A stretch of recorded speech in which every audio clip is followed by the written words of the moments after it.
시간에 발제 저희 과학과 대학원에 과학의 심사를 이제 마지막 심사를 남겨놓고 있는데 방송만 설명인데요. 저희 헬스 출신이고 그다음에 헬스 마치고 박사까지 첫 기로 들어와서 지금 첫 번째 절랑말랑 많이 바쁠 텐데 제가 좀 급히 부탁을 했습니다. 시간 아끼기 위해서 곧바로 좀 얘기했습니다. 오늘 발표를 잘하시면 굉장히 유리하겠다. 교수님 왜 배고프세요? 안 그래도 심사위원이 지금 이 중에 저 말고는 한 분만 더 계셨는데 나가셨어요. 배고프더라고. 예행 연습입니까? 괴롭히지 마세요. 오늘 발표를 맡게 된 홍충만이라는 겁니다. 제가 발표하게 될 부분은 그 12장 5가지 대표적인 해석학적 전략에서 요거부터 그리고 피오렌자하고 그리고 13장의 보물을 어떻게 사용할 것인가 이게 2장 정도 내용인데요.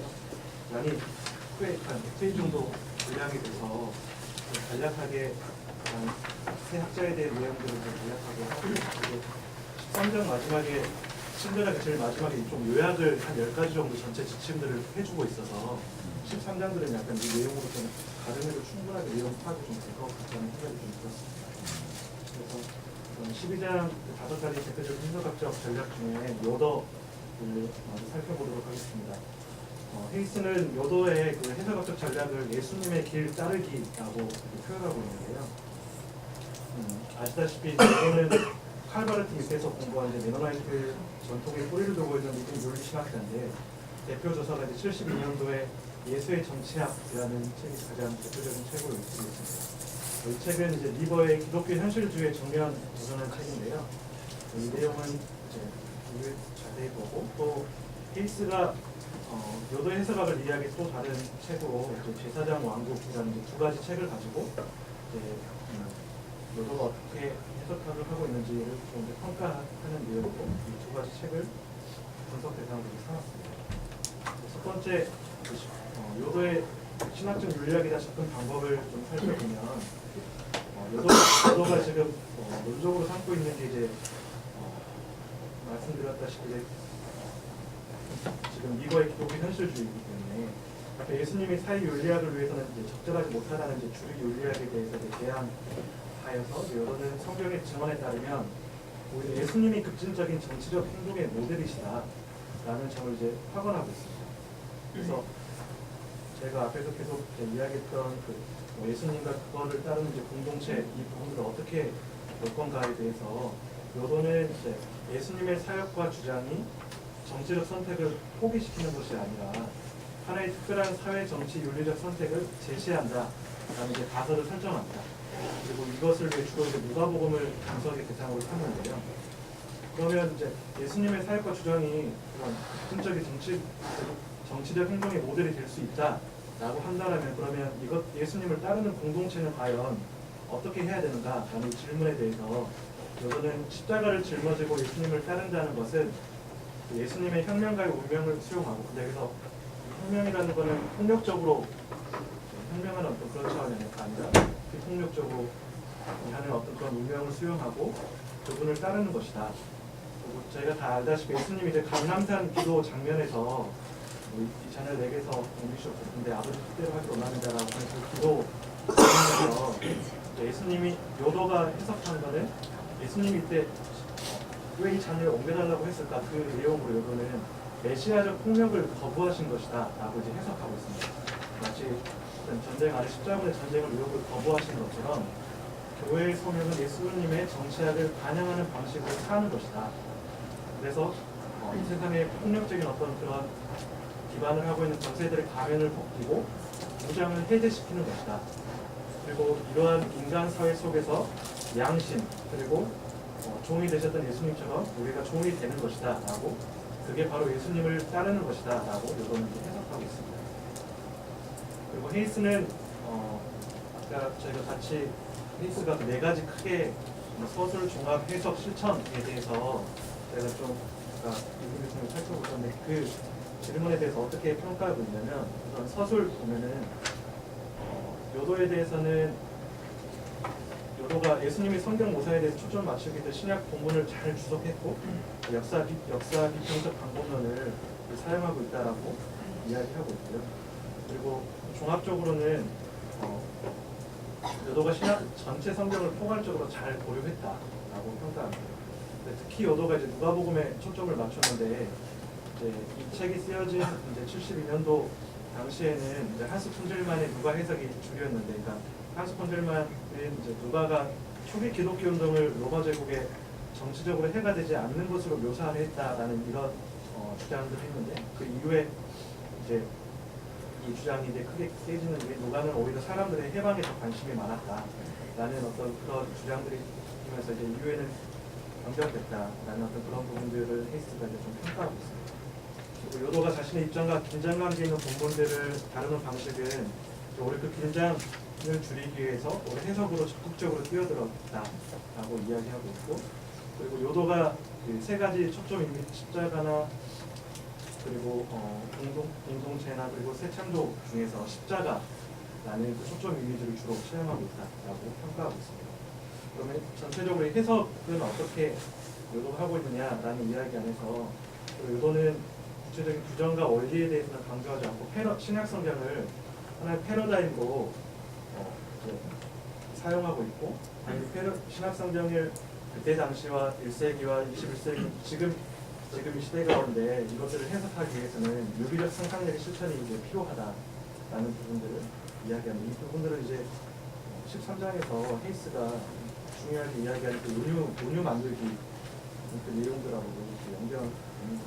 그리고 하나님의 뜻을 분별하는 수단으로서 이제 공동의 도덕적 과정을 이제 강조하고요.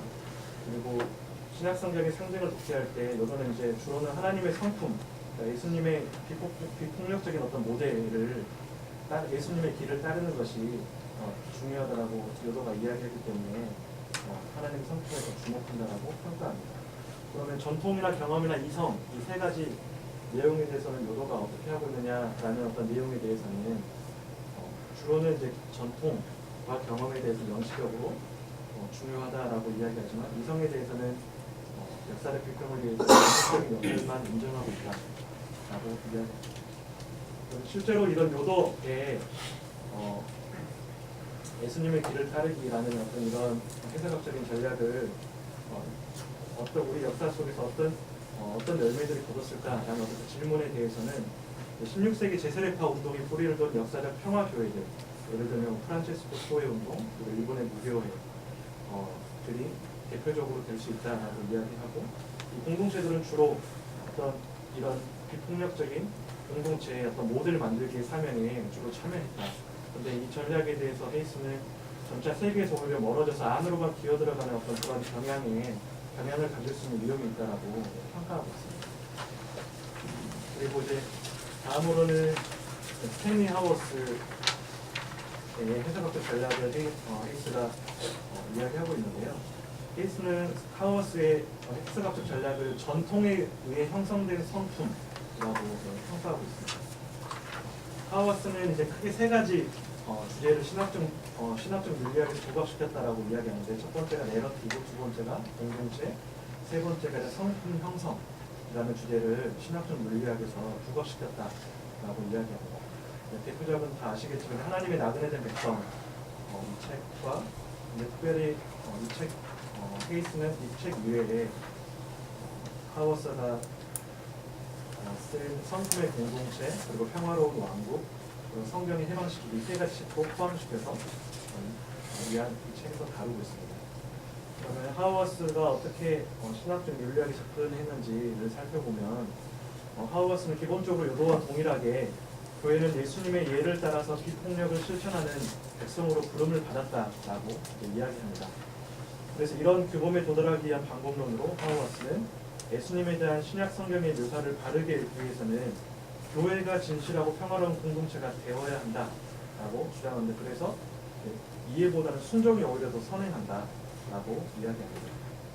하워스는 이제 진리를 그러면 그 통해서 이제 진리를 배우는 이제 두 가지 방법에 대해서 이제 이야기를 하는데요. 첫 번째는 성도들의 삶의 예를 통해서 배울 수 있다. 뭐 히브리서 11장에서 구름같이 허다한 그런 증인들이나 어떤 우리 역사 전통적으로 본이되는 믿음의 성도들의 삶의 예를 통해서 진리를 배울 수 있다라고 이야기하고, 두 번째는 이제 공동체를 강조하기 때문에 교회 예배 의식 성만찬을 통해서 진리를 배울 수 있다라고 이제 이야기합니다. 그러면 이제 다양한 신앙 공동체 안에 이제 다양한 사람들이 있기 때문에 그거를 통해서 이제 갈등들이 발생하게 됐을 때 공동체가 하는 중요한 역할 중에 하나가 공동체가 이런 용서를 받아들이도록 훈련을 시키는 게 중요하다라고 강조를 합니다. 그리고 복음서의 이런 내러티브들이 공동체 한 덕으로서 이제 융통성을 심어주는 방식을 강조하고 있다라고 이야기합니다. 그래서 하워스는 요도와 마찬가지로 비폭력이 기독교 신조들 중에서 끄집어낼 수 있는 여러 가지 중에 어떤 한 가지가 아니라 비폭력이 하나님에 대한 우리 이해의 중심에 있다라고 선언합니다. 이제 힐스가 이 질문들에 대해서 평가하는 그 네 가지를 간략하게 좀 살펴보시면, 서술에 관련돼서는 요도와 달리 자세한 설이나 독해는 거의 하고 있지 않다. 이 이유에 대해서 뭐라고 설명하냐면, 성경 본문을 올바로 알고 실천하는 공동체에 이제 직접 참여하기 때문에 어떤 그런 해석 자격이 불필요하다고 보는 게 하우와스의 기본 입장이다라고 이야기하고 있습니다. 그리고 하우와스는 초기에는 성경 비평학자들의 견해에 크게 의존했는데 후기에는 이제 점차 비판적으로 변하는데 그 이유가 고등 비평이 교회의 그 정치학과 소외되어 있는 이데올로기에 붙잡혀 있기 때문에 이제 성경 비평, 역사 비평학적 그런 방법론들을 이제 비판 그 방법론에 대해서 이제 비판적으로 이야기를 하게 됐습니다. 그리고 그는 만약에 역사 비평적 방법론을 사용하지 않는다면 그러면 성경 해석에 대해서 어떤 관점을 취해야 되느냐, 이 질문에 대해서 하우와스는 교회의 위대한 신학자들의 작품으로부터 그런 성경 해석의 관점들을 이끌어낼 수 있다라고 이야기합니다. 그러면 이제 이런 서술을 종합해 보면은 성경 전체를 종합하려는 체계적인 시도는 이제 서기 자체를 자세히 하지 않기 때문에 그런 체계적인 시도가 없고 주로 공간 복음서에 집중해서 이야기하고, 그렇기 때문에 어떤 성경 내에 있는 긴장들을 해결하려고 하는 시도를 하지 않는다라고 이야기하고요. 그 이제 세 가지 초점 이미지 중에서 이제 하우와스는 솔레저의 어떤 여정과 이미지와 또 십자가의 이미지를 주로 채택하고 있다고 평가합니다. 그 해석과 관련돼서는 이제 주로 패러다임을 요도와 마찬가지로 강조하는데, 요도와 차이점은 요도는 그 해석의 갭을, 패러다임의 갭을 메우기 위해서 유비를 되게 중요하게 여기는데, 하우와스는 신약 성경을 윤리적 행정을 위한 유익한 유비적 출처로 사용하지 않습니다. 그게 예수님의 그 패러다임 이야기가 구원의 과정에 대한 패러다임인 동시에 공동체를 형성하는 어떤 요인이기 때문에 성경을 이제 어떤 유비적인 출처로 사용할 필요가 없다라는 어떤 그런 이야기를 하고 있습니다. 그리고 이제 그 전통이나 이성이나 경험에 대해서는 크게 가장 중요하게 여기는 게 이제 전통의 해석학적 무게에 가장 무게를 두고 있고, 흥미로운 것은 이 전통이 성경의 의미를 구현하는 것이지 성경이 전통에 도전을 주지 않는다라고 이야기하고 있습니다. 이제 실천에 대해서 좀 살펴보시면 특히 하우와스는 이제 실천을 매우 중요하게 생각하는데요. 그 해석학적 이제 입장의 논리가 되게 흥미로웠는데, 카톨릭 교도가 될 것을 기본적으로는 이 사람이 이제 카톨릭 기관에서 가르치면서 또 제세례파의 전통에 깊은 친밀감을 느끼고 있는데, 또 신학적으로는 의심스러운 배경을 가진 감리교인 이제 세계 카톨릭 기관에서 가르치는데 제세례파의 전통에 친밀감을 느끼고, 근데 자기는 감리교인으로서의 자신의 교회 입장을 고백한다라고 이야기해서 이제 수년 후에 미국 연합 감리교로 이제 이동했는데, 노틀담에서 오래 가르치시다가 노틀담이 아이리시 카톨릭 듀크로 옮기셨어요. 그 배경. 그래서 오히려 이런 근데 실제로 미국 연합 독립은 이제 거대하고 다운주의적이고 본인이 계속적으로 비판했던 자유주의적 개인주의 가치관을 갖고 있는 관료제 조직인데 이거는 좀 맞지 않느냐라고 헤이스가 그렇게 이야기하고 있고요. 그래서 하우아스는 자신을 이제 고교회 메노나이트로 묘사를 합니다. 실제로 메노나이트는 저교회 주의자라고 얘기하는데 자신은 고교회 메노나이트다라고 그렇게 표현을 하고 있습니다. 고교회라는 건 뭐예요? 저교회는 뭐고? 노철치 이제 하이철치 이렇게 이야기를 하는 것 같아요. 교회 그냥 다른 거예요? 제가 이해하기로는 메노나이트들은 원래 이제 교회가 분리돼 가지고 분리된 공동체를 이루면서 거대 공동체를 이루진 않잖아요. 근데 지금 본인이 속해 있는 감리교라는 교선 자체는 그런 분리되어 있는 공동체가 아니라 거대 교회 차원의 어떤 그런 교단들이기 때문에 그런 차원에서 고교회라고 그렇게 표현을 하는 것 같습니다.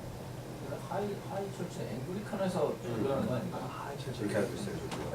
앵글리칸에서 가톨릭에 더 가깝고 그렇죠. 영국 그 여왕 수장으로 하는 그게 이제 하이처치죠.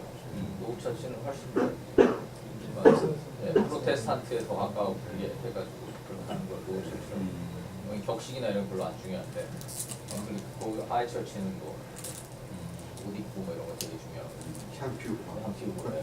근데 이게 뭐 하이처치 메노나이트는 막 동그란 네모. 막 섞어놓은 것 같은 부담인 것 같아요. 거의 따만 그 하이처치, 로처치 다 아우르겠다고 하는 우리말로는 광교회주의자. 영어는 뭔지 모르겠어요. 그 흐름도 있습니다. 네, 전에 말씀드렸지만 결국 앵글리칸 그 사모님이랑 결혼 새로 하셔가지고 지금은 앵글리칸 교회 나갔습니다.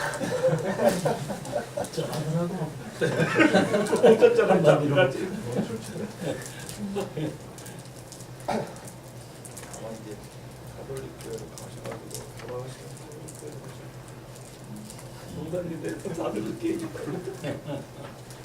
교회 순례를 하고 이제 마지막으로 엘리자베스 슈슬러 피오렌자 이거는 이제 해방의 페미니스트 비평 해서가 그렇게 이야기되는데 가장 대표적인 책이 이제 83년대 그녀를 기념하여 기독교 기원에 대한 페미니스트 신학적 재구성 이 책을 가장 주요한 책으로 이제 꼽고 있습니다.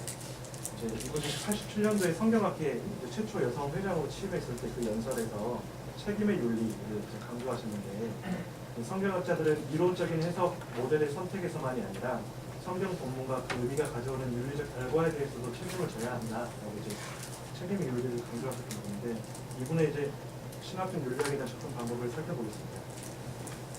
이분은 이제 신학 성경을 윤리적으로 사용하기 위해서는 어딘가에 묻혀버린 여성의 경험을 잃어버린 역사를 재생하기 위해서 가부장적인 본문을 걸러내는 작업을 해야 한다.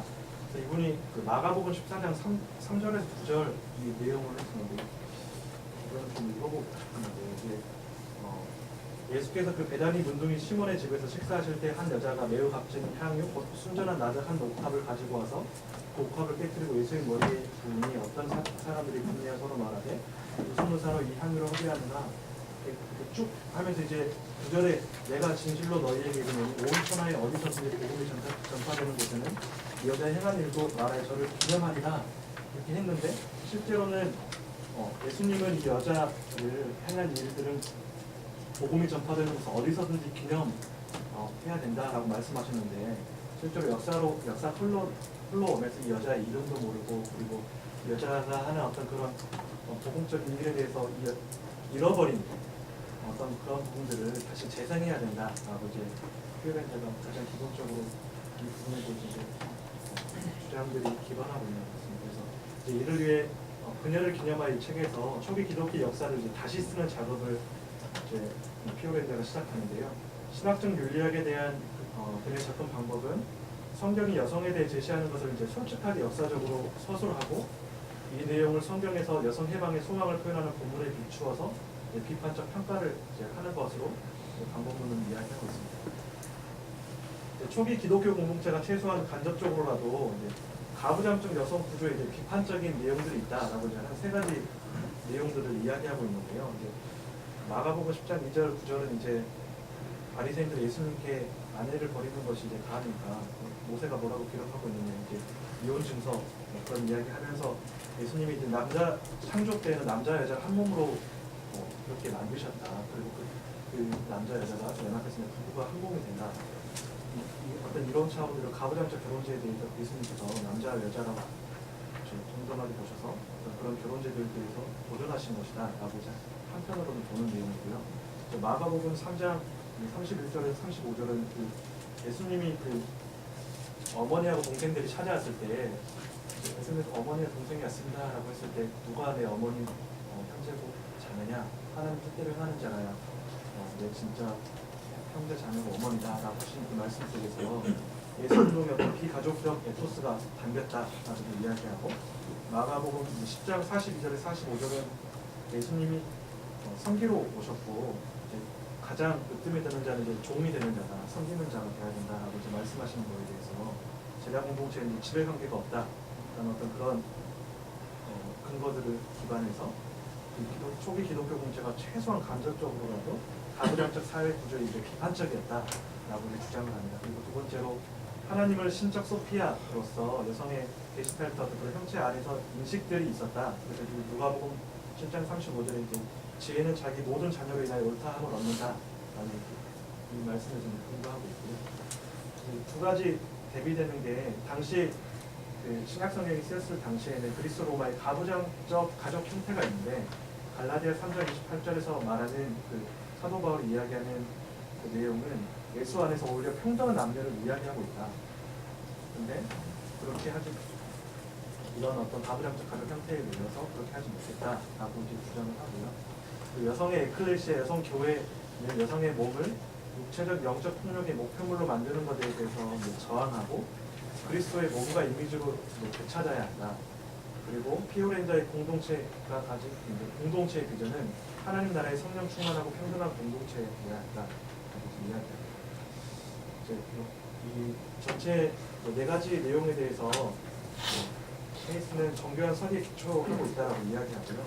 그리고 종합에 대해서는 전체 성경을 광범위하게 하지만 주로는 의도 자체가 평등주의적 사회에 대한 비전의 단서를 제공하는 본문과 가부장적인 교범들을 반영하는 자료를 중심으로 성경적으로 사용하고 있다라고 평가합니다. 해석은 이제 주로 어떤 패러다임 중심적으로 이야기하고 있다라고 이야기하고요. 그리고 전통은 비판적으로 검토해야 할 악재의 어떤 그런 출처에 해당한다라고 이야기하고 실천과 관련해서는 아직 이 책이 이제 83년도에 쓰여져서 어떤 결실들을 강하게 내딛고 있지 못하지만 앞으로 한두 세기 정도는 더 있어야 되지 않을까 생각합니다.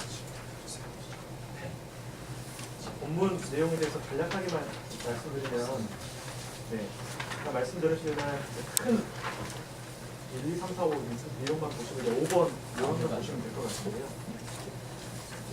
그 은유 만들기 본문을 이제 13장 주제가 본문을 어떻게 사용할 것인가 라는 주제인데요.